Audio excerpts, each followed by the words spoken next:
অসম ছাত্ৰ সন্থা আৰু অসমৰ 30 জনগোষ্ঠীয় ছাত্ৰ সংগঠনৰ আহ্বানত আজি সমগ্ৰ অসমৰ জিলাৰ আঞ্চলিকে পঞ্চ শ্বহীদৰ প্ৰতিচ্ছবিত বন্তি প্ৰজ্বলন কৰি শ্ৰদ্ধাঞ্জলি জ্ঞাপন কৰা হৈছে।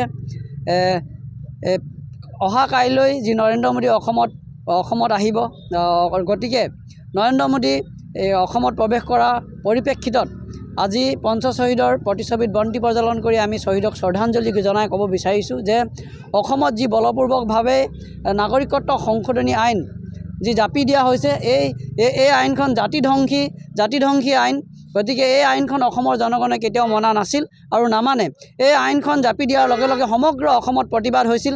সেই প্ৰতিবাদত অংশগ্ৰহণ কৰিবলৈ গৈ যি পাঁচজনকৈ যি ছাত্ৰই 5জনকৈ ব্যক্তিয়ে যি প্ৰাণ আহুতি দিছিল, তেখেতসকলক সেই 5জনকৈ শ্বহীদক আমি শ্ৰদ্ধাঞ্জলি জ্ঞাপন কৰি পুনৰবাৰ আমি ক'ব বিচাৰিছোঁ যে নৰেন্দ্ৰ মোদী চৰকাৰক আমি ক'ব বিচাৰিছোঁ যে অসমৰ জনগণে নামানে, যিমানে বলপূৰ্বকভাৱে দমনমূলক নীতিৰে অসমত এই জাতিধ্বংসী নাগৰিকত্ব সংশোধনী আইন জাপি দিব নিবিচাৰক এই আইনখন কেতিয়াও নেমানে।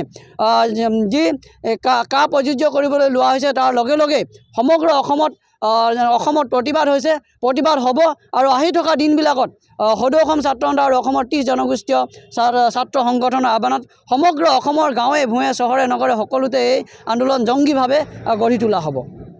দেখিবলৈ পোৱা গৈছে যে আগন্তুক লোকসভা নিৰ্বাচনৰ আগমুহূৰ্ততে বলবৎ কৰাৰ নিৰ্ধাৰণ কৰি পেলাইছে, কি ক'ব এই মুহূৰ্তত?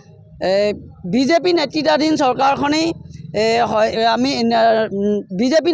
চৰকাৰখনে নিৰ্বাচনী ইছ্যু হিচাপে লৈ তেখেতসকলে এই জাতিধ্বংসী নাগৰিকত্ব সংশোধনী আইন জাপিব বিচাৰিছে। গতিকে এই আইন কেতিয়াও অসমত প্ৰযোজ্য হ'বলৈ দিয়া নহ'ব। উত্তৰ পূৰ্বাঞ্চল বা অসমত এই আইনখন কেতিয়াও মানি লোৱা নহ'ব।